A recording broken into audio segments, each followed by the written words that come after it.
Mais un Neymar, à notre époque, il n'aurait pas joué un match. Hein.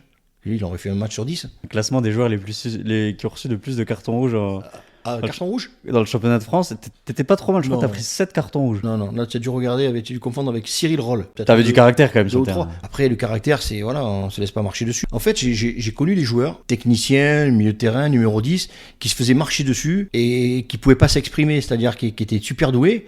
Mais à l'arrivée, on entendait dire, les journalistes ou quoi, on dit ouais, c'est dommage, il avait des qualités, mais il a pas fait la carrière qu'il. Mais ça, moi, je l'ai capté tout de suite. Je veux dire, je voulais pas me laisser faire. À l'époque, tactiquement, je sais pas si les gens se rappellent, mais les plus anciens, oui, c'était du marquage individuel sur le numéro 10.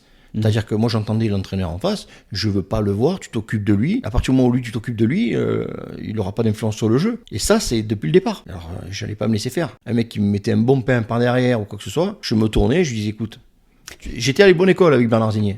Parce que Bernard, quand il se prenait un tacle, il retombait sur le type.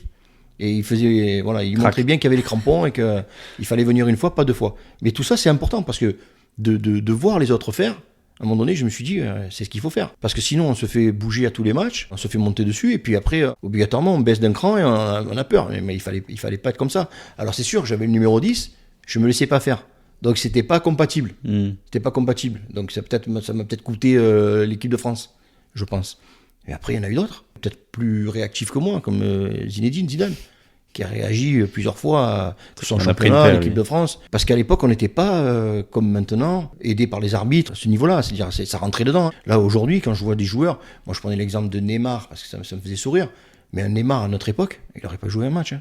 Lui, il aurait fait un match sur 10. Parce qu'aujourd'hui, ils se font marcher sur le pied, ils restent par terre et tout. Mais à l'époque, c'était... Des fois, c'était des boucheries. Parce que c'était comme ça, du marquage individuel. Alors, on en rit maintenant, parce que quand je vois des anciens, j'avais rencontré l'ancien d'Auxerre, qui joue en 6, Guerrero, qui me dit oh, t'étais infernal, il fallait prendre au marquage de partout et tout, il fallait pas te lâcher. Mais il savait qu'il y avait du répondant. Et en même temps, il fallait jouer, organiser le jeu, être efficace. C'était très, très dur. Très, très dur. Mais c'était un challenge qui me plaisait bien.